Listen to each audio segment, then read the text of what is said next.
എല്ലാം പഠിച്ചു അച്ഛാ, ചോദിച്ചോ. രണ്ടാം ലോക മഹായുദ്ധത്തിന്റെ അനന്തര ഫലങ്ങൾ. അച്ഛാ ആ ചോദ്യം വരില്ലാന്ന് ടീച്ചർ പറഞ്ഞിട്ടുണ്ട്, വേറെ ചോദിക്ക്. തെക്ക് പടിഞ്ഞാറൻ മൺസൂണെ പറ്റി വിശദീകരിക്കുക. തെക്ക് പടിഞ്ഞാറൻ മൺസൂൺ തെക്ക് പടിഞ്ഞാറ് നിന്ന് വരുന്നു. അച്ഛാ ഇതൊക്കെ സിമ്പിൾ അച്ഛാ, കുറച്ച് ടഫായിട്ട് ചോദിക്ക്.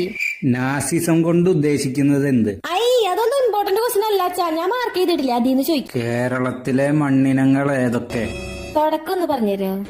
കേരളത്തിലെ മണ്ണിനങ്ങളെ കേരളത്തിലെ മണ്ണിനങ്ങളെ വിവിധ തരത്തിൽ തരംതിരിച്ചിരിക്കുന്നു. അതിൽ തീരദേശ മണ്ണ്.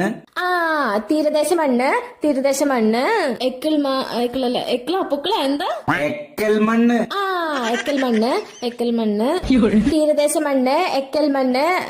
പിന്നെ നല്ലൊരു പേരുണ്ടായിരുന്നല്ലോ അച്ഛാ, ലാറ്ററൈറ്റ് മണ്ണ്. ലാറ്ററൈറ്റ് മണ്ണ്.